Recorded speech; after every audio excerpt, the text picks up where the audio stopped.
All right, I'm back for another episode of the Rock Fantasy Files, and I'm losing count of how many. I've got pandemic Alzheimer's, I think, but I have a very special guest, and it was a good old friend of mine. You might recognize him if you're in the death metal circles. This is John McEntee from the mighty Incantation, and Oh yeah. for those of us who don't know who you are, John, maybe you can explain a little bit to them Okay. about you. Yeah. Well, man, I've been doing Incantation now for it's crazy. It's over 30 years.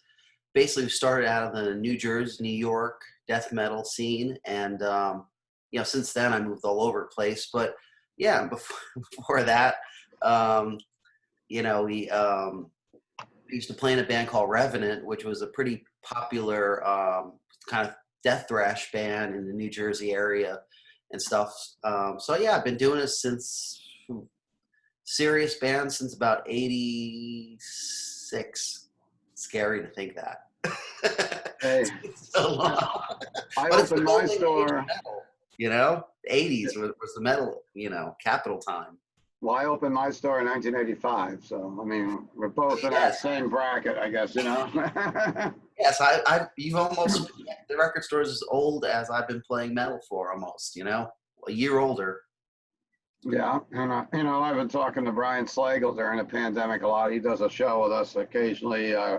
You were talking off camera about ranking albums on the Sea of Tranquility YouTube channel. My Yeah. first Metal Blade, I think, started in like 85 or 84. So, we're all in that same bracket of being around for the 80s metal. And I mean, you were one of the pioneers of kind of the death metal scene, I'd Yeah. say. Yeah. I mean, we, had our part, in it for sure. Definitely. I mean, death metal was already kind of, starting when I was kind of getting into the underground, and I just Yeah. kind of took it and brought it into kind of a little different area than what it was previous. Kind of I kind of like almost used the grit from a lot of the old demos I used to listen to and try to make like that gritty part of the demo the basis for our band. I don't know how much you were into like the tape trading stuff, but some of like the demos for early death, early necrophagia demos. I don't know, bands like Necrovore, stuff like that, like Okay. really obscure, kind of releases, but they all had like this rough edge to it, and I thought that rough edge just really brought out an extra part of, I guess, darkness and in the Okay. metal and stuff. So when I was starting Incantation, I wanted to kind of focus on that, just keeping it really gritty, really have that pissed off, just you want to have that feeling of a 19, 20-year-old kid who just wants to tell the world to fuck off, and just try to put it to music. And I mean, we were influenced by a lot of the thrash stuff like Possessed and Sacrifice and Yeah. early Exodus, Celtic Frost, all stuff like that, early Slayer, Definitely. it's just, Yeah. we wanted to take it just to that next level and just kind of make our own personal statement. It wasn't like we were trying to create a whole style. We didn't know that bands were gonna play in our style, Yeah. now, but back then it was more just about just expressing ourselves as kids, just going for it, just doing it our way. We actually were even kind of rebellious to like the death metal scene back then, because a lot of the death metal was getting more of the Mars sound type, sounds and stuff, like more clean death metal, and we were like kind of like anti that. We wanted to be more darker, like we wanted to be like the rougher side of death metal, more eviler side of death metal or something. Even though, I mean, I like those bands, like Obituary and Morbid Angel and Death. I mean, I like all that stuff, but we wanted to, our place was someplace more more heavier, more darker sounding, Little dark, little raw, a little more raw. Yeah. Yeah. I love listening to like early demos. Some people can't handle like the crappy production of like some of the demos in the 80s, but I thought it was good for me. It didn't bother me that like I can listen past the crappy production and hear the feeling in the music, and it's just in the 80s and even to like really early 90s, there wasn't really an established way death metal was supposed to sound on recording. I mean, it was No. starting to come together with some of the Sunlight stuff and some of the stuff in Mars Sound, but for the most part, there wasn't really like, it's not like now there's kind of rules a little bit almost Yeah. in you know, death metal, like, you know, or whatever kind of metal you play, it's supposed to sound this way or that way. Back in the 80s, things were still enough in its infancy where you didn't really have to follow those rules so much, you know? And True. to me, it made it kind of better, you know? Easier. You Shut almost, my phone off for interviews. Sorry. what's that? Supposed to shut my phone off during interviews. Yeah, I know. I forget too. That's all right. Hey, I'm not professional. I'm getting together with some old friends and talking some metal during when we're all locked up in our houses. Yeah. Yeah. Well, usually the problem with it, my calls, I usually get all spam calls, so it's like not even getting like a real call, you know. That was one of my glass blowers for Rock Fantasy, so I'll call them when we're done. Yeah. Like my store's back open now in Middletown. We're back in phase whatever of the COVID thing. We're allowed to open up, so. That's awesome. Going back again, so yeah, let you finish what you were talking before we got interrupted there, but I got you. Well, no. Well, what I want to say too about the rock fantasy thing is it's important to support small record stores like yours anyway. You know, I mean, Thank you. Especially with all the craziness that's been going on in the last couple of months. You know, it's like to be. It's ridiculous that you know, the kind of the kind of stuff you have to go through as a record store, you know, or just any kind of small business. It's not like you're some huge company where you have massive amounts of money behind you, you know. And that's the thing. That is the thing with this. A lot of people were saying, like, you know, well, you know, support small business, and you need to in this time because the big box stores, unless you're like a mom and pop liquor store or something during this time, you're not making any money, because I know some people that work at mom and pop liquor stores around this area, and they said we were surpassing holiday sales for weeks and weeks and weeks because everybody was just home drinking. Like, oh my God, look at the news, have another drink, you know? Yeah. But yeah, we launched a little bit about me, and then we'll go on with you. We launched a website, an e-commerce site for the store, and we're still tweaking that as rockfantasy.com, and started doing this interview series and just trying to get, you know, my word out. We've been in business 34 years. We moved to a new location. Back in December, we went from 1,700 square foot to 2,600.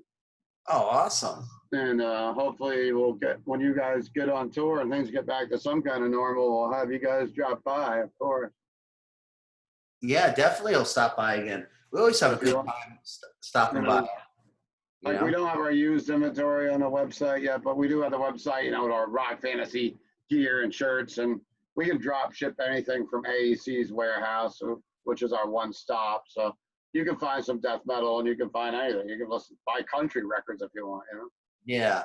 Yeah. No, it's awesome. I mean, I grew up with, you know, small record stores. I mean, you know, obviously when you started in the 80s, it was, you know, you probably knew it from being, you know, I mean, just being a metalhead yourself, you know, it's like you just cruise around to all the record stores every week. I remember I used to hang out with Paul, what's his name? Henry Vegian and Jim Plotkin. Henry Vegian was the other guy that was in Revenant with me, and Jim Plotkin was the guy who was in Regurgitation, and he plays in like other bands now, like Flux and a lot of experimental stuff. And it was every week we, you know, make the rounds to like, you know, 5 or 6 different record stores just to check, you know. And where were you located when you were doing that? Were you in New Jersey? Yeah, it was in New Jersey. So there was, I don't remember the name of all of them, but there was like one in Hasbrook Heights. We had one in, what was it, Saddlebrook, which was right where I lived. And then there was one in Paramus, and then Paramus. Wow. Then I used to work in Record Town in the Bergen County Mall for a while. And I worked there because my guitar teacher worked there, and I knew they had an import section. So I knew that a discount on records, at that time, so I'd be able to pick up stuff like, it's like the old, Steam Hammer stuff, and assorted stuff like that, I'd be able to find in their section. And before anyone was able to get to them, I'd pretty much, gobble. You knew when they were coming when they were coming out of the box. When I was growing up, I was already grown up. I was in my early 20s, of course, when the metal scene came around. And before I opened my store, I used to go to Rock and Roll Heaven North down in Warwick. Oh, yeah. Yeah. And, I'd go up to Record City in Poughkeepsie. Those were my two main spots, I think, other than, like Record World was in the Orange Plaza in Middletown. Yeah. You used to go to Rock and Roll Heaven proper, probably, right, or no? No. What was it? Rock and Roll Heaven. That was in Clark. Yeah, no. I never went to Rock and Roll Heaven. I wanted to, but the one north was, I think, closed down by the time I was old enough to drive anywhere. Yeah, that was in Warwick, and I think they may have closed right around when I opened, and I was one of their customers, and I didn't do it to hurt them. They might have thought so. Like, one of their great customers, of course, is opening a shop, which has happened to me a million times, especially with the head shop part of the store. There was I know there's 2 or 3 out there now that were good customers of mine. I said, let's do what Steve did. No more power to him. That's just the way it always goes. But no, one of the early ones I used to go to was it Vintage Vinyl? Was it? Vintage Vinyl's still open, actually. That's down on the way if I was going to Starland Ballroom, to the old Birch Hill area. I was there a couple years ago, and there was a band doing an in-store. And I've been there for the first time, but I think they're still around. They've been there forever. Yeah, and then we used to go to Slip Disc out in Long Island. I used to go there too. Yeah. Oh, really? Yeah. That was a place. They used to have a lot of really cool stuff. They had a lot of metal. Yes. Yeah, I just remember, when we couldn't find something around us, we would take that long trip to Long Island from New Jersey and go out Come there. Back with a big loot of records or CDs or whatever. Yeah. I remember I was able to find Bathory there and find Sodom. I remember that's where I got my Sodom Persecution Mania ad when it first came out. I mean, I didn't even know it actually came out yet, because back then it wasn't.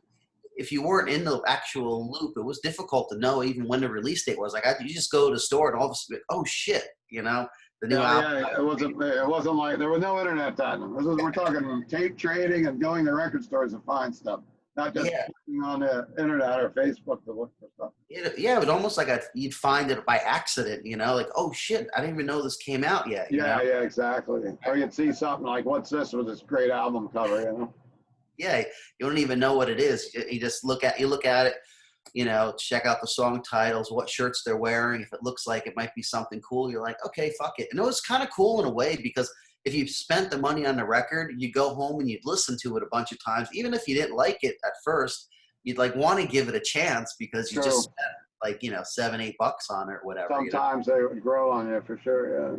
Yeah, because I remember that was the way it was for me with Voivod. When I first heard Voivod, I was just like, what the hell is this? It was just so freaking crazy. But then, since I bought the album, I was like, okay, well, I'll listen to it more. And all of a sudden you get into you key into it. That's actually something that's kind of missing in music these days, I think, because, it's like music's so cheap now because it's just a click away. And if you don't like something right off the bat, it's just like, okay, see it, it's done. Yeah, you didn't buy it. You don't have to try to like it. And so, it's like, I'm happy that I was in a time where I was able to, really digest something. And there were some records I bought that I just didn't like after listening to it a bunch of times. But I would give everything a fair chance. It wasn't just like, okay, first note I don't like, it's done. Yeah.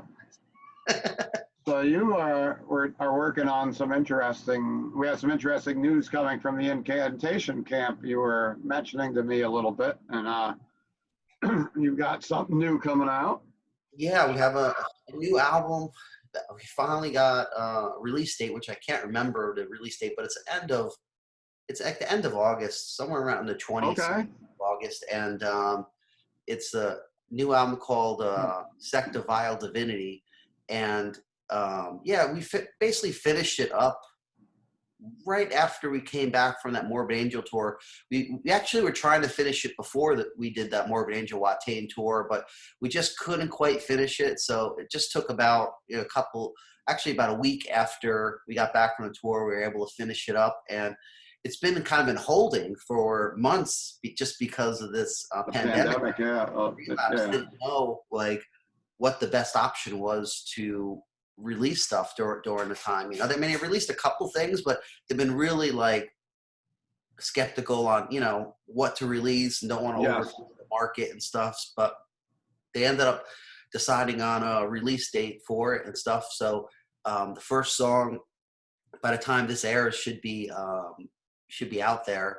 So you can kind of get a vibe on the album. I mean, like all our albums, we have lots of different kind of songs. We have faster, we have some doomier, you know, a little bit of the twisted atmospheric stuff. It's kind of, you know, it's kind of what you'd expect from us, but of course there's a lot of, you know, new aspects added to it, you know. And I think, you know, if I was going to compare it to the last album, I'd say the last album was maybe kind of sounded more vicious as an album, and this one probably sounds more darker as an album. It's probably closer to like our Dirges of Elysium album, which is the one before Profane Nexus. So I don't know. I mean, I think our fans are going to dig it, you know? That's what I was going to say. What has it been, about 2 years since Profane Nexus came out? Or yeah, it's been about that. Yeah, because Profane Nexus actually got delayed about 6 months too, because we originally mixed Profane Nexus. We sent all the stuff in to get mixed to Dan Swano, and he got it. And then we had a guy that, you know, got the stuff ready and edited the stuff, and he somehow screwed something up, and Dan wasn't able to mix it properly, so we had to be put at the back of the line for the one guy to fix it, and then we got put to the back of the line to get scheduled in with Dan Swano. It ended up taking 6 months later, so it's kind of weird. So for after Profane was delayed, we had all this downtime. So we actually wrote most of this album in that delay of you know, Profane. So we had this record not ready, but written for a while, but we toured so much we couldn't actually like finish it, you know? Like we had the skeleton of this album for a while, but you know, we did the, what was it, Devastation on a Nation tour. I was at that tour. Yeah, that was a great time. What a cool lineup that was too. It was.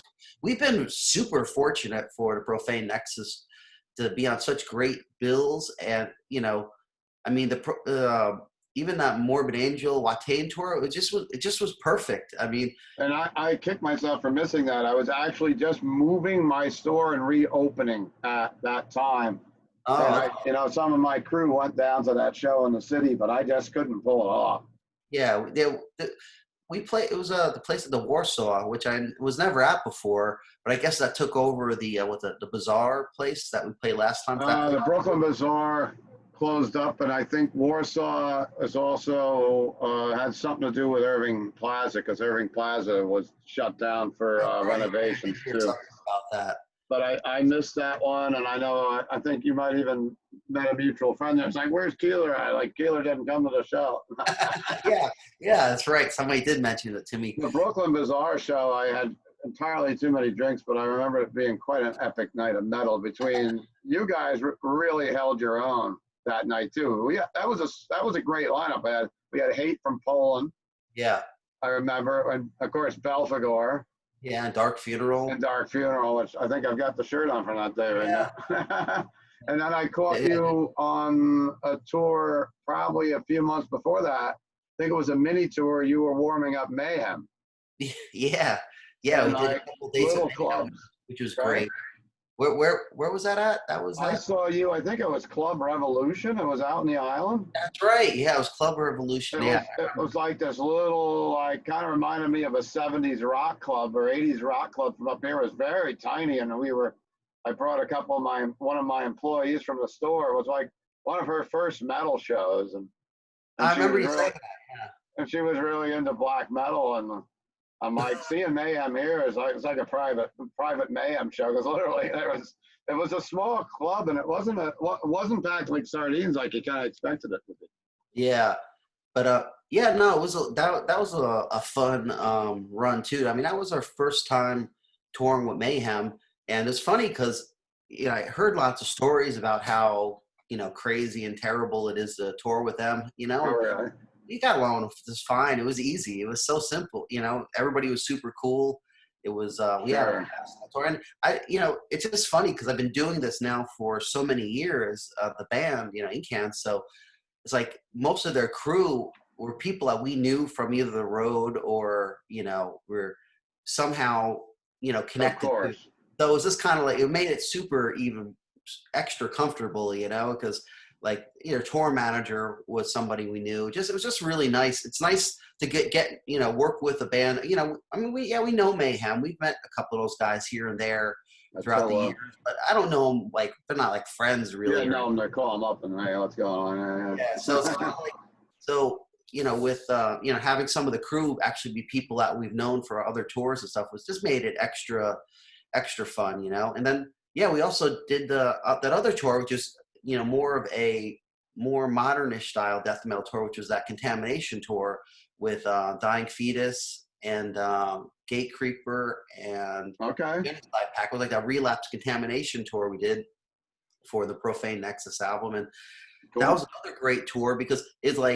was totally different than the tours we normally do. We actually, like, before that tour, last tour we did was opening for Marduk, and then we did the one opening for Dying Fetus, which was great. I actually saw you on the Marduk tour too. I think at the Gramercy. Yeah, that was a excellent fun show. I mean, it was a bummer because I was having vocal problems.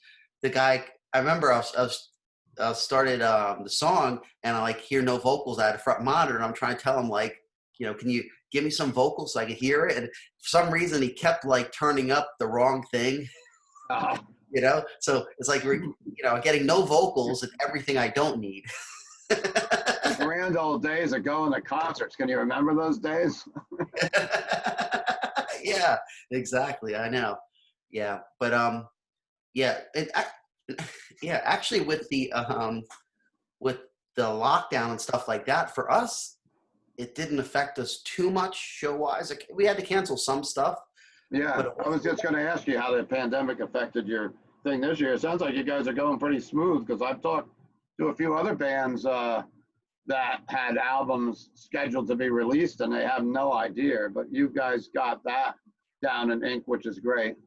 Yeah, we lucked out on the finally getting a release date. Plus, we knew that the first quarter at least of the year was going to be not too busy for us show wise. So when the pandemic did happen, we were already kind of prepared to maybe work on some new material or just do other stuff aside from the band. So it wasn't too bad. The only problem is that starting in June, we had a couple shows set up. We had was it Oblivion Fest in Austin we were supposed to play. Okay. Which used to be Terror Fest. It's a pretty big a festival, but yeah, it got canceled and postponed till next year. And then we were also supposed to play some European festivals in the summertime, which all got postponed. Okay. And also, what was it? Quebec Death Fest, which also got postponed. So sure, that stuff kind of sucks. But overall, it wasn't like we had any major tours or something, Were you guys on the Psycho Las Vegas this summer or no? No, we never got. Okay. No, I don't know why. I don't think that people at Psycho Las Vegas like us or something. I don't know. That was a killer. I actually bought tickets to that. I know Immolation was on. I was looking Mayhem. It was some of the people that follow that festival before were like, it happened. It's all death metal and black metal now. I'm like, well, it's not psychedelic anymore. I don't know. But Yeah. it was good for us, Merciful Fate. But yeah, anyhow. But it's good. I mean, a fest like that is great to have such a diverse lineup on it, because that's the best way to get out to new people and stuff, because, Yeah. you know, It's like a European fest, sort of, in the States, in a way. yeah, because I mean, for bands like us and Immolation and whatnot, the death metal people know us already. I mean, it's Sure. great that we have a following, but for bands like us, it's nice to play with some different styles of bands, just to at least show people what this is. And yeah, not everyone's going to like it, but some people are going to check it out and start to. Sure. Yeah. There's always like the new generation of kids that this is they hear say I'll say Immolation. They'll hear Immolation for the first time opening for some other band that they might like or something, and they'll be like, yeah, and it's a gateway. It's kind of like when I was younger, I'd go to a show and you'd hear something that maybe I didn't know, and I'd be like, holy crap, Yeah. like part of the learning process of metal. And then you'll get in a scene where it's like, why the fuck are they touring with those bands? They turned into posers, right? Yeah. Like Behemoth was on the road with like Volbeat and somebody else, and the death metal faithful or the black metal faithful are like, oh, screw that. But they're doing it so they get another, getting exposed to another audience, of course. I mean, it doesn't mean someone's selling out because they're playing with a band that more commercial. I mean, I can look at it from our standpoint is that we're going to play the same set we're going to play. Yeah. It doesn't matter who the hell is the headliner of the show. We're going to go out there and do our thing. So I don't think that's being, that kind of stuff is being poser at all. No. It's exposing your stuff to other people, and you're representing the death metal at that show, and you're going to be that death metal band. Yeah, exactly. I mean, I prefer that actually. What's kind of good with us is that even when we play with like a lot of death metal bands, we're still kind of the oddball out because we aren't like that, typical death metal type band. So we're just used to always being the oddball band out, which is good. It's, now there's a lot of bands that kind of were influenced by, say, us and Immolation stuff coming out. But for many years, we were always that weird sounding death metal band that toured with all the regular sounding death metal bands, Yeah. So. Anyhow, so what other, I guess another question I had for you today, actually on the new record, what label is that coming out on? Oh, Relapse Records. Relapse, that's what I was thinking. Yeah, I just wanted to make a note of that so people know. That'd be good. I mean, it's good for the U.S. and Europe for sure, because, Relapse is Relapse. I mean, it's funny. Relapse, what I like about Relapse is being a record store owner, usually like when that vinyl comes out, it's usually pretty inexpensive. Yeah. Relapse, so try to keep it in that $20 range at least, or where I've seen, like some of the other metal labels are coming out like they're $29 or $30. That's a lot of money to pay for it, I think. Yeah. So that's one good thing with Relapse also. Yeah.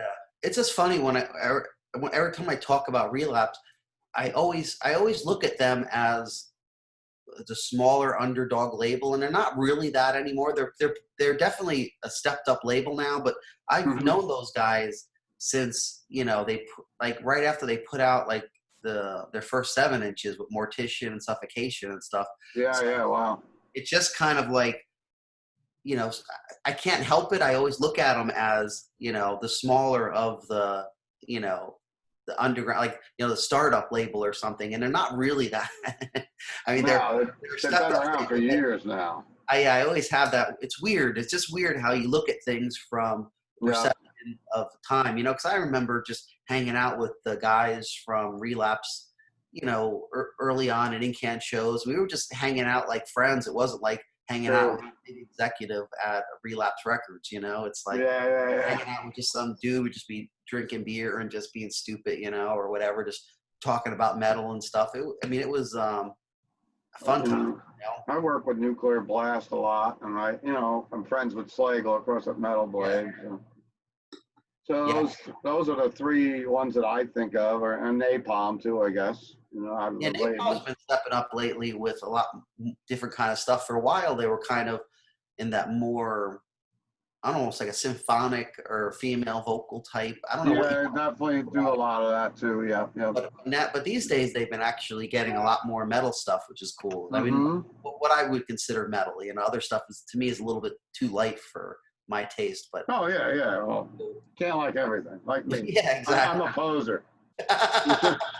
So let's talk a little bit about your connection with Rock Fantasy. You've been at the shop before. I think you did it like an in-store there once, maybe. Yeah, I I know think, you.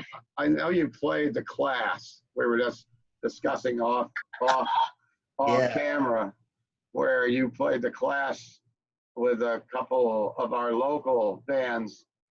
yeah. Well, back, yeah, I want to say it was 91 or 92. It might be It, 91 because it it was. probably was because that's when the class was open. Yeah, okay. It was nine. Yeah, if I remember correctly, I know we played with Primeval because Primeval to me was always like a super important thrash band in the New Jersey, New York area. Yes.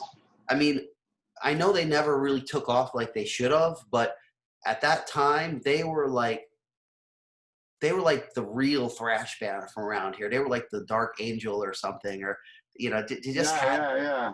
they just I don't know. I just remember watching because I used to watch them play at streets and stuff a lot. Yeah, so did I. I used to go to Streets. I saw Death at Streets, I think, with Primeval and Mean Streak, if I remember Yeah, I correctly. was there. Yeah, Yeah.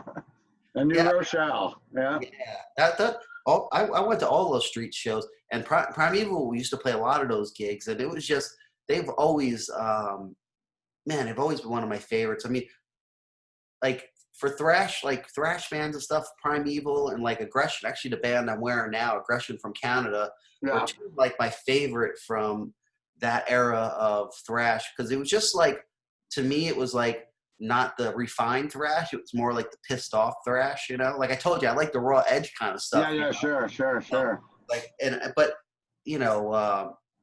Yeah, Primeval. I mean, this was amazing. I mean, their drummer was just phenomenal. What was the name again? The one from the. Oh, I'm having pandemic brain fade. I Yeah, thought. with old age, I can't remember everyone's fucking name. But just an amazing. They were just an amazing band. I just remember it was. It's at the tip of my tongue too, and I can't. I know, So but of course, I just remember Mike. Go ahead. every time I watch, I'd watch Primeval play. It would just be like just total headbanging the whole show, and Pit would break out. It's just a great vibe. So anyway, that's my rant on how great Primeval is. So for us with Incan, we were super excited to play up in Middletown class with Primeval. Which. And you thought that maybe Ben Sirkis played that gig too, which is I think another that one of our. Sirkis played that. They were kind of more of our. I'm still friends with those guys too. In fact, Mike Genkars did the logo for the Rock Fantasy Skull. Oh, really? And Ben Sirkis and Brian, I don't see much anymore, but as he had Cole, who was their second drummer, I still talk to him quite a bit. He's in the area, and they were kind of like our theatrical metal band at the time. They used to have a girl dressed as a bride and all different kind of stuff, and they could have took off better too than they did because they were well liked in the area. Yeah, no, they used to play a good amount of shows back then. I remember seeing them a bunch of times. Yeah, they were kind of almost doing that stuff almost too early. I was like, yeah, I think they were doing it before Guar was. Yeah, they got kind of caught up because there were bands that used to do that kind of stuff a little bit, like a little bit theatrical. But I think they maybe like Impaler. Yeah, Impaler, maybe. For some reason, I want to say was it Intense Mutilation or some band like that, or I don't know. There were a couple bands doing it, but yeah, it wasn't really until Guar where it seemed like it really took off. I mean, Guar seemed to have the money behind it, And they were way over the top, where maybe Ben Sirkis was a cross in the middle between them and maybe like an Alice Cooper. Yeah, actually, in a way, theatrically, yeah, Ben Sirkis was maybe closer to like a Merciful Fate almost, where yeah, and And you Yep. were in Middletown and did a hangout at my store when we had the smaller non-alcoholic club with the Sound Asylum. We were talking about that. I think you Yeah, were on the yeah, bill with our good friends of Crisian. yeah. It was when I was playing with Funerus, and then it Yeah. was Christian, and it was what's that? Was more. Abnormality. Oh, Um, Abnormality. Yeah. She was so great. I couldn't. That was.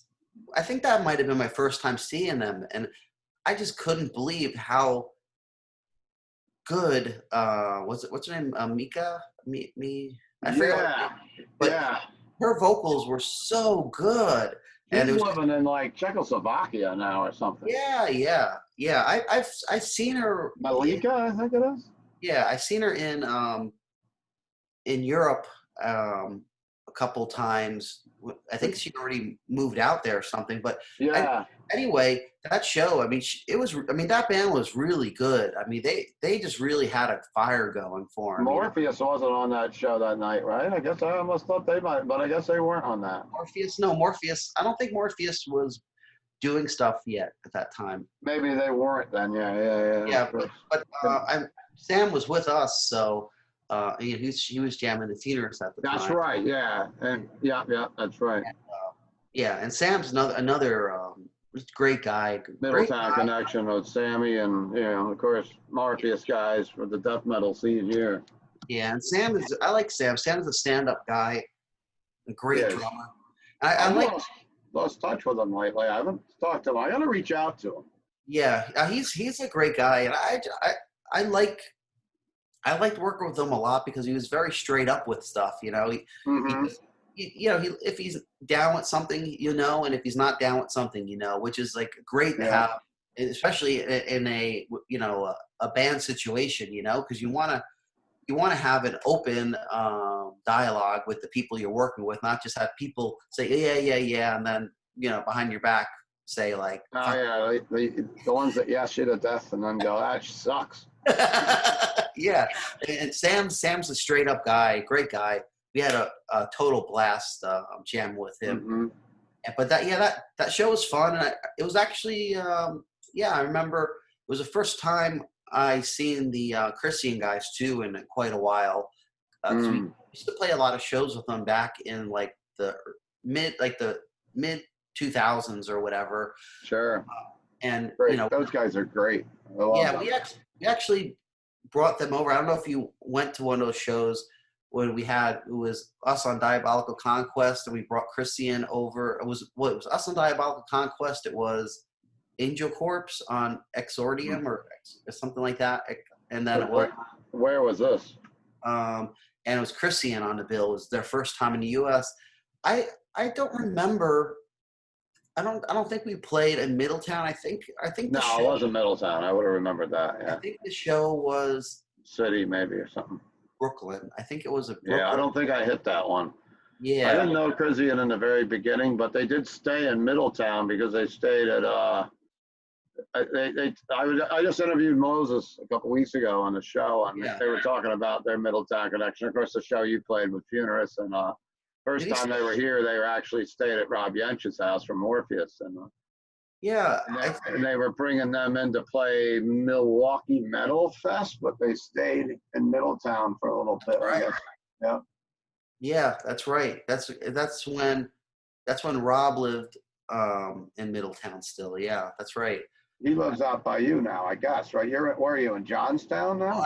Actually, I moved from Johnstown to Greensboro. I'm living in Greensboro, North Carolina now. But yeah. Oh, you are? Okay. Yeah, but actually, Rob I think he's living in Somerset, which is like basically a little bit south of Johnstown. But, in the Pittsburgh area, right? Yeah, pretty much. And he's, as far as I know, from talking with Sam, because I actually talked to Sam more than I talked to Rob, and I guess they're doing Morpheus Descend still. They're working. They are. Their album out. I know they were doing stuff a couple of years ago, but Sam said that they're just trying to get like they have the songs, just trying to get everything put together. I see Ken quite a bit from Morpheus, Ken Faggio. Oh, okay, He's yeah. a regular customer in my shop. I see him a lot still, and I see him out at the breweries and stuff with his wife. So I Oh, run into Ken quite a bit. well, tell Ken I said what's up. I haven't seen him for a while. I will. I'm gonna reach out to him too. So But go ahead. no, I was just gonna say also, Rob Yench still does the Mausoleum. I think he still I does it. think so too. Yeah, Coming they out. they came out here and played some gigs at the Sound Asylum and stuff. I think. Yeah, definitely. I know he was in Incantation for a bit too with you. Yeah, he joined right after Diabolical was released and stayed until after the next album, Infernal Storm. Mm. Yeah, he kind of left the same time that Mike Sayers left, because I don't know if you know, you probably heard the story where Mike Sayers got stabbed at a show. No, I didn't. If I did, I don't remember.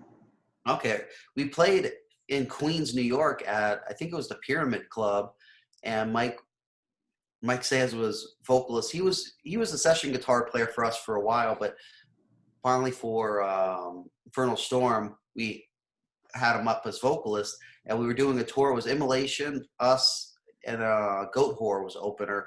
And Wow. we, after our set, one of Mike's friends Mike was from the Bronx, so he had some friends come down, and I guess one of his friends, it looked like he was getting in a fight with some dude, or some dude was getting into a fight with him or something over some chick. Yeah. Anyway, Mike ended up trying breaking up the fight and ended up getting slashed in the arm by a knife because he didn't realize the one guy wasn't just punching his friend, but he was actually stabbing his friend. So his friend got stabbed, and Mike got stabbed, and yeah, it totally fucked everything up. We had to cancel the rest of the tour. I kind of hazily remember all this now, but Yeah, and then it just got to be things just turned to a big mess. Okay. And soon after Mike left, and then Rob left, it was kind of we had a good run with Rob. We did some good stuff, but the problem with the time that Rob was in the band is that we didn't have a steady drummer, because our drummer Kyle, which was been in the band now for most of our career as a band, he was actually in rehabilitation. Okay. Drugs, so that after we released Diabolical Conquest, it was only about 6 months afterwards he got put into rehab, and then from that point on until 2001, so it was 98 to 2001, we didn't really have a steady drummer, and we just couldn't find like a proper drummer for the band through that whole time. We had for Infernal Storm we had Dave Carross, who played with Suffocation, Malevolent Creation, fill in on drums, and we had Richard Christie, who played with Death and Blind Guardian, fill in. Yeah, Richard Christie was going on to be like on Sirius XM and everything now, right? Yeah. Well, Stern Show or something. I think he's connected with it. Yeah. Well, what was great was when we were touring, because he was doing the Infernal Storm tour with us, he'd have his mom tape the Howard Stern show every morning, while he was gone, because he didn't want to miss an episode of he was so dedicated to the Howard Stern show.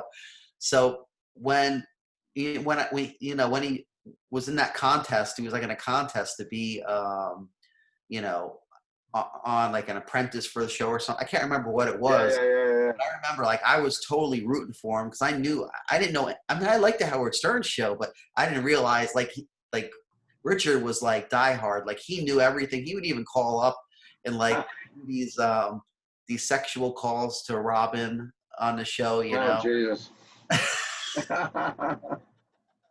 Yeah, it's just really funny. I mean, Richard's a great guy, and actually, talking about Richard Christie, is I learned a lot from him, because he was just so gracious, just such a fan of metal and music, and he just had such a fun time on tour. And I just when you tour with somebody that's so talented but has no ego and just totally about having fun and just enjoying it, it really makes it just gives you a different perspective, because sometimes you get jaded doing so much stuff on tour and everything, and of course, and this guy and Richard, he already played in Death, He toured with True. Death, Founds Perseverance. He was touring with, I think, Blind Guardian and stuff, opening for like Scorpions and Iron Maiden, and then Yeah, he goes onto a van tour with us through the US, with us, Coffin Text. I can't remember. I think it was Decapitated before they were, while they had their first album. So it was like, yeah. and he had a great time on our tour. He kept telling us that he's having the most fun ever on our tour, and I'm like, dude, you're opening up for Iron Maiden. Yeah, what's up with that, man?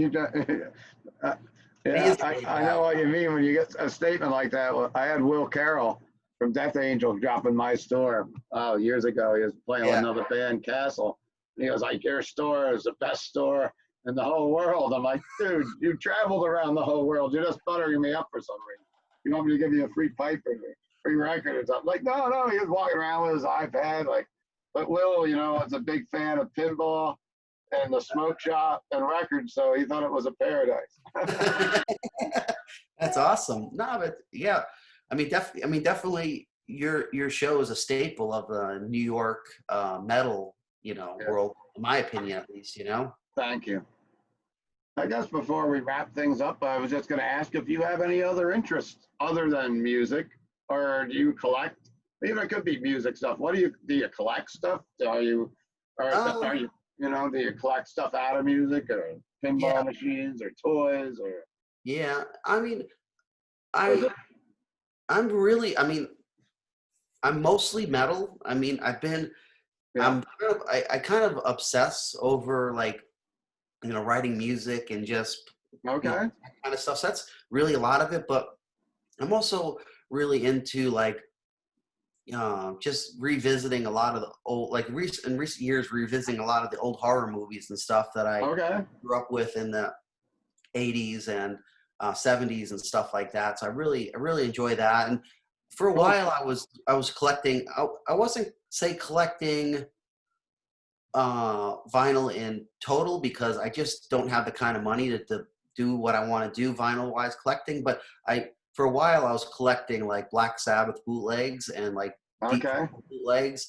I just, I travel all over the world, and especially I'd go to Brazil, and they would have they have the Gallery of Rock down there, and they just had so many Black Sabbath bootlegs. That must be amazing. I was just freaking out, because I've always been really interested in hearing bands live, and hearing some of especially some of the 70s and 80s bands where there'd be slightly different interpretations of the same song. So I'm just I love songwriting, and I love listening to how other bands write songs, and I love hearing bands that could jam on stage, with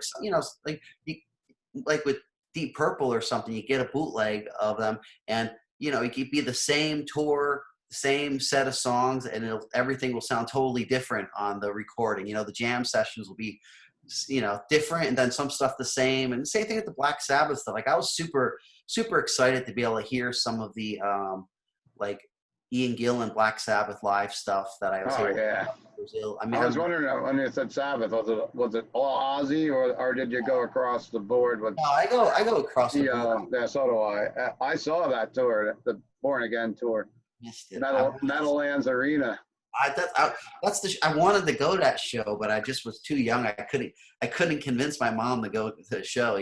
My wife and I went. We had nosebleed seats because we were young. Now if I go to a show, I want to sit down front if I'm going.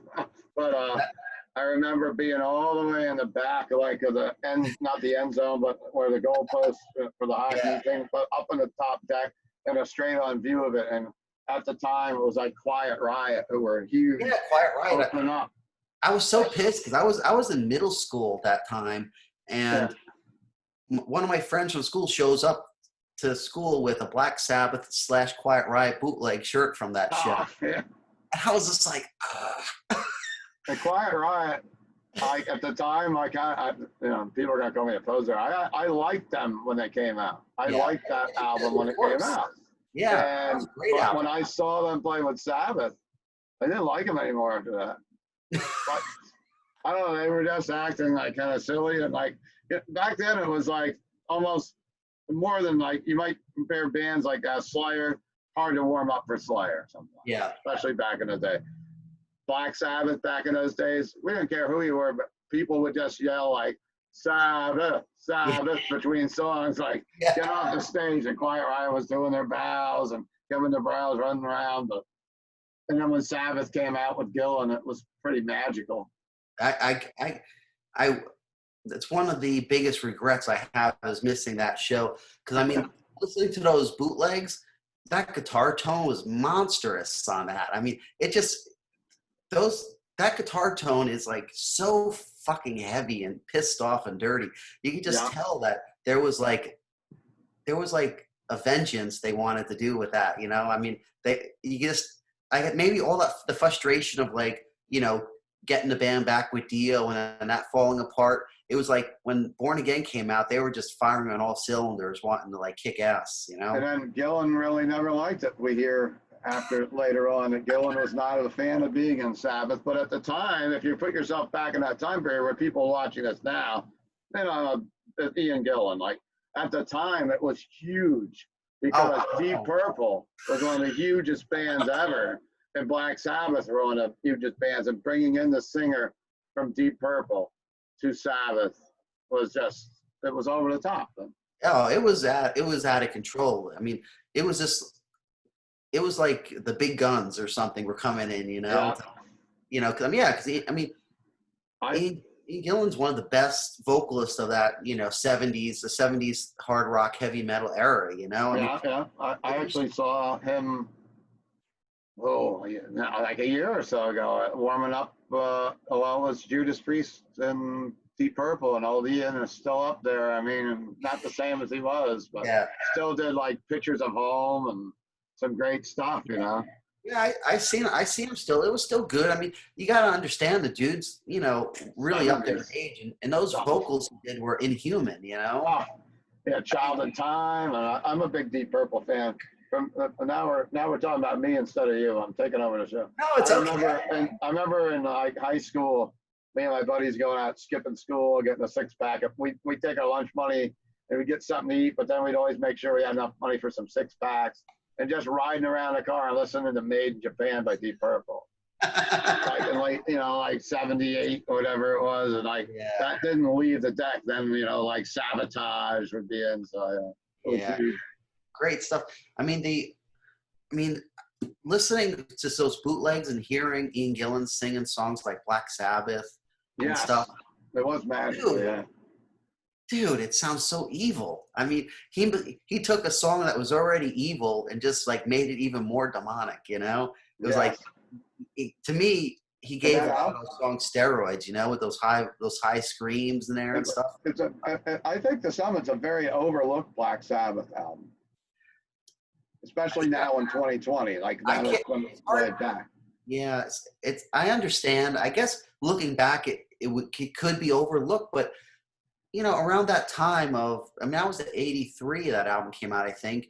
So that 81, 82, 83 for me, you know, was super important, influential times in the metal scene. I was really young, but you know, I was hearing like some of this stuff for the first time, and when I was so excited to get Born Again when that came out. When I heard that Ian Gillan, because I didn't have a lot of Deep Purple stuff, but I did have Deep Purple's Deepest Purple album. The best of them. And then, you know, I was getting into, I liked Dio Sabbath, and I was starting to get into Ozzy Sabbath. Because when I got into Sabbath, Dio was the vocalist. So that was, you know, what I knew as Sabbath. Then I went backwards to Ozzy. But you know, to think like, fuck, the singer from Deep Purple is going to be on this album. And I look at the album and it looks so evil. I mean, that baby thing. That album cover caught a lot of flack when it was released. Now you look at stuff, you know, we got death metal for 20 years and you got all these evil imagery. But back then, that was probably the most evil Black Sabbath album. Yeah. Maybe to this day. I mean, that's the content. I mean, the Headless Cross with Tony Martin, which I liked a lot. A lot of people. Great album too, yeah. And that's another one that was a very evil record, but it was very polished. But I got to meet Tony Martin once too, you know. Oh, awesome! But for Born Again, I even remember looking on the back and just seeing the circles with the Yeah. face of each of them, they just look like they were, You're making me want to listen to that record. I might have to listen to it later today. it's so amazing. But yeah, talking about Headless Cross too. I mean, well, I like Eternal Light a lot too. I think that's an amazing album. Yeah, great. I think that gets overlooked, and some of those songs are so good. That's definitely, those are way overlooked even by the band. I mean, none of that stuff's been repressed. I don't even know if a lot of it's available to Tony Martin ears. It's amazing, and I'm I had a bootleg too with Ray Gilling singing on that stuff, and Yes. that's amazing too. And actually, the Ray Gilling stuff, when I heard that, it actually turned me back to where I was like, "Holy crap, these songs are great!" Then They actually did repress. They repressed some of those albums a while back, and they had the Ray Gillen stuff on one of them, I believe, right? I think they did. I never bought that. I should have. I had a bootleg version I got, actually. I think it was either Mexico or Brazil or something. Okay, yeah. And I remember when we toured with Cannibal Corpse, I told him, like, dude, you gotta, because it had the album, had the Eternal Idol album. Then it also had live stuff of them from the tour. And I remember giving it to Cannibal Corpse, and they were like, holy crap, this is so good. But I just checked. Sorry, I had to check on my dog. I seen it chewing on something, and I'm like, "What are you chewing on?" It chewed through my Bose headphones a few weeks ago. Yeah. Right now, it was chewing an Iron Maiden Eddie toy, and that's not good either. So, Daisy. Anyhow, sorry. So Black Sabbath is totally a railroad of the Incantation show, which is okay. It's okay. We're talking about our passionate interest of Black Sabbath for sure. Well, dude, Headless Cross is a great album. I think you were right, though. It's like the amount of polished, is over polished the album. If that album had more of a raw Black Sabbath sound, that would definitely be another monster of an album. I saw that tour also. Oh, did you? I didn't see it. No, actually, at that time when it came out, I checked out of Black Sabbath for a little while. Yeah. It wasn't until later I went back to it. So I missed that. Speaking of Sabbath, I actually saw every singer except for Ray Gillen that played with him. Oh wow! Did you go to? I was at that show in Brendan Byrne Arena for the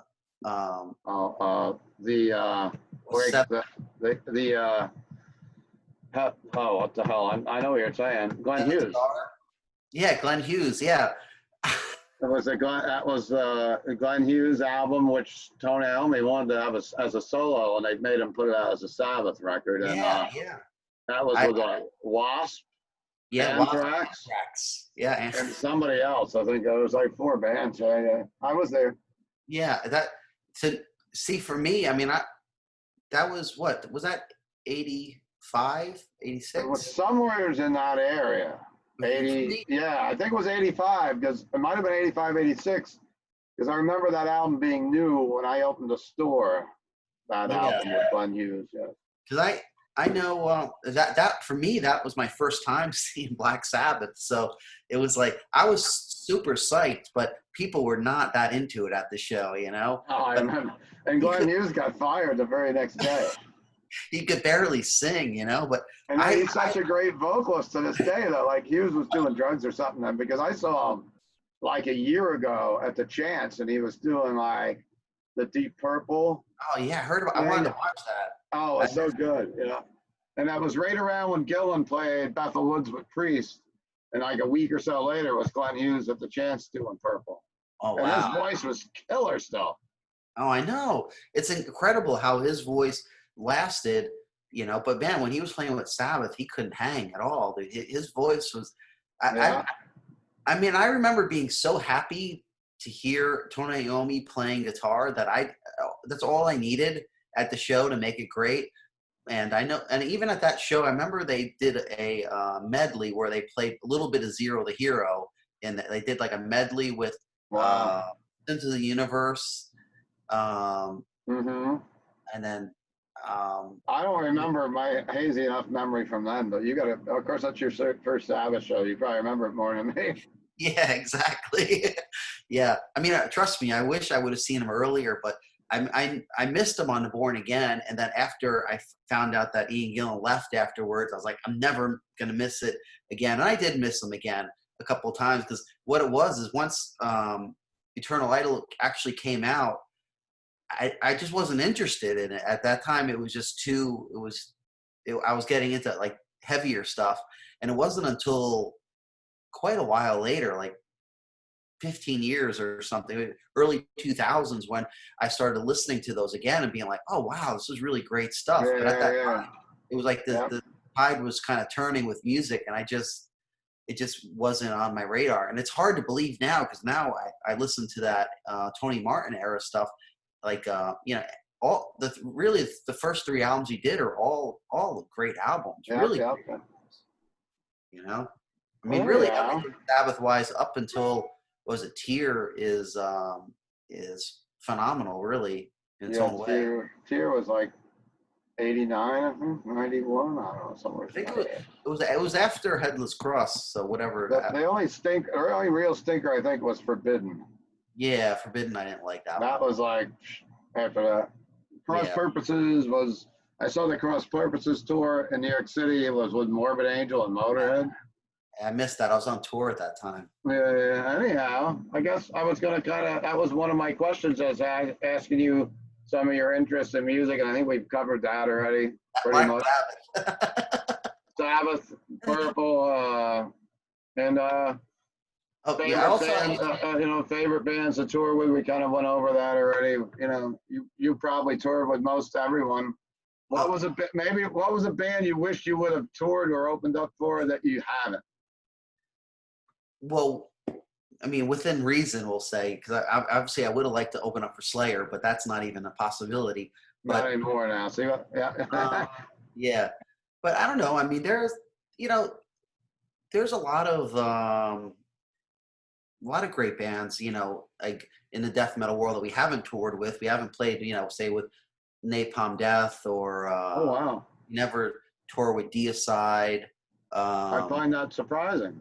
Yeah. A band that I would really love to tour with that we never got to tour with was At the Gates. I really like those guys. I mean, I like I like their older and their newer stuff. I do too. I just think that they're really cool guys, and it would just be fun. Thomas, the singer, is just such a good friend of mine. It'd be great to be able to get on the road with I totally dig that new album, too, a lot. I like that To Drink From It, the night itself. I think it's such a great track, and it's a great item. It's a cool name. It's a cool title for a song. Yeah, and what I like, the thing is, I don't like a lot of the bands that ripped off At the Gates and turned it into like a new. Yeah. But At the Gates, they sometimes get a bad rap sometimes from some of the hardcore death metal people, but they were the first ones doing that, like when Slaughter of Souls came out, it was, or the, what was it? The one before it.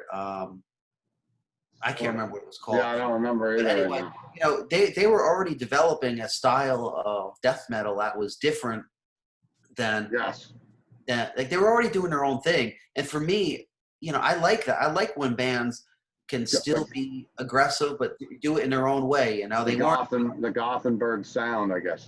They kind of created it. It was kind of like bands like Entombed Dismember did the Stockholm. They started the Stockholm sound. Yes. At the Gates was the one that kind of started that sound, and then there's all these other bands that came up with that. They took what they did and made it like wimpier a little bit. Yeah. It was like I'm a fan of a lot of that melodic death metal too. I like Dark Tranquility and stuff like that. Dark Tranquility, I think, is pretty good. The problem with some of their stuff is it gets too it gets over musical for me. Does it? Yeah. Everybody different strokes for different folks, right? Exactly. But I think that was the first Dark Tranquility album. What was it called? It's like Sky Dancer, or it might have been. Yeah. I remember like Hey. But there was. I remember really early on. I think they were good, but then they got a little bit too. too melodic or too. They're very melodic. I stray to like a lot of the melodic stuff along with, bands like yours, and I stray across it. Yeah, that's cool. Yeah, I mean, They call me European Steve sometimes. They're like, you only show up at the gigs where the European bands are at. I'm like, well, other than the true death metal bands, there's not a lot of U.S. bands that I'm passionate about, other than the death metal and some of that. Yeah, that's awesome. I guess we ought to wrap it up. Is there anything else you'd like to add and talk about before we, how can we find, if someone's a fan, wants to be a fan of Incantation, or someone that is already and wants to reach out and buy some merchandise or anything like that, how would they find you? Well, the best place for us is to buy merchandise is at incantation.com, because we have our own web store now that's run by the guys at Hell's Headbangers. So they do a really great job in, getting the orders out fast and stuff. As far as that, just normal social media stuff, just look us up on, Facebook and Instagram and Twitter. We're on all that stuff. And just, look, either check out, what would really be awesome is if you could pre-order a record at record stores. And it's great that you could order it online through Relapse, but it's really would be great to actually have it bought through the local record store, because obviously it helps the local record store. Plus, it just, for us, it looks better. Like, the demand is at the actual record store. And not all right, cool. So I'm going to have to make sure this gets up on the rockfantasy.com, and I'm going to look in my database when we get off the interview today and see if I can already get it where it's in the database to be pre-ordered already, and we'll add it to our site. And of course, we'll have that at Rock Fantasy when it's released. Yeah, I know definitely it should be in the pipeline somehow. I don't know. Yeah. Okay. How long have you known about now? Like the date? Just a few days or a week or two? I've known that about the release date of, like, it's weird now. Our singles come out on Spotify now instead of anything else. So I knew about the Spotify release dates for about a month, I guess. Okay. So I figure, from doing my Ibex Moon Records, I know that it has to be in the pipeline for the distribution at this point. I haven't been in that loop for a while though, so I don't really know. And the new single is out now if they want to listen to it on Spotify? Yeah. What's the title? What's the track name? It's a hard one to pronounce. It's Contamination. I can't pronounce it properly. You're fired from the band. Yeah, I know. Chuck comes up with these titles that I'm just funny, because we're all like, how do you even pronounce this word? And Chuck's like, it's a word. I'm like, okay. It's a word. I was like, can't you come up with something easy? Like, how am I supposed to say this live, Well, it was great to touch base with you today, and hopefully get to chat again soon. And yeah, of course. It's good to touch base with people that have the same interest in the metal world right now during this horrible time for live music and all that shit right now, club owners and everything else. And if you like what you saw here, please subscribe to my channel, hit like on the video, and comment on the video if you can, and check out rockfantasy.com and check out our retail store in Middletown, New York. And I guess we're going to put a wrap on this and check out incantation.com, or is it incantation.net? What is it? .com. All right. But there is one thing I want to mention too, is that not trying to be a kiss ass, but you're definitely a true metal warrior for sure. You've been doing the record store, for ages, but also you always come out to shows, I try to, yeah. I'm still passionate about it. I'm an old man and I still love going to shows. I was telling you, because, you always see me at shows. Yeah. And I'm with all these young kids because nobody my age wants to go. Yeah. But that's great, because, it shows that you're doing it because you really love doing it. It's not like, you're doing it because you have to. I'm not doing it there. Yeah, it's my lifestyle. Like we said off camera, it's like, what am I going to do now if I don't have Rock Fantasy? We just signed a 5-year lease, and trying to keep it alive during all these crazy times we're living through. But it's 2020. Yeah, but I mean, you've been going to shows and doing this Oh since, yeah. 80s or whatever, maybe earlier. I don't know, but the 80s for sure. So I mean, it's nice to see that there's people out there that are like, truly support the music. You know, Thank you. not just because you're selling music, because you just enjoy music so much, and you're not one of those people that won't give a chance to a new band coming out, or True. a older band with a newer album or something. Like, you just seem like you're very, to me, you're the kind of metal fan that I try to be, I guess. Where if Uh-huh. a new band comes out, I want to give them a fair chance. Or if an old band comes out, a new album, I like to give them a fair chance. And I like to go to shows just because I like being around metal people and seeing bands that I like. And it's like a social Yes. part of like a lifestyle. It's not like, It is a lifestyle. it's not like, just to go there to be cool. Who gives a crap? Yep, for sure. Well, thanks for the comments. It makes me feel good. And we're just going to wrap up this episode. And I'm going to be talking to Sammy from Goat Horror later today. Oh, awesome. Killer. Tell Sammy I said what's up. I haven't seen him for a long time. Yeah, neither have I. We were just talking about a tour with him in Immolation where you had the unfortunate stabbing event. That was the Goat Horror you were talking about. Yeah. Also, when he was playing in Acid Bath, he toured with us in Mexico. It was Immolation, us, and Acid Bath in Mexico. Cool. You got to ask him about that tour. That was a crazy. I'll make a note right now. His show's going to come out before yours will, probably, because we're going to pop this a couple days because you've got the record release coming out. So good. And I mean, I know when we toured Acid Bath, that was a band that I couldn't believe how much drugs that band did. Really? I mean, every time we get to a new city in Mexico to play, the first place they do running to the pharmacy. Oh, Jesus. It was a fun tour. Those guys were really cool. It was a blast. I mean, I never was really into drugs or anything. So, I mean, I've been around it before, but not. Yeah, me either. The level of Acid Bath was a whole nother level. I'm just some craft beer and a little smoke once in a while. That's about it for me right now. All right, I'm gonna wrap the show up. Thanks for watching, everyone. We hope you enjoyed it, and support death metal and pinball and everything we do at Rock Fantasy. Hell yeah! Thanks a lot. Take care, brother. All right, we're not live. Did I stop it? Let me see. Still.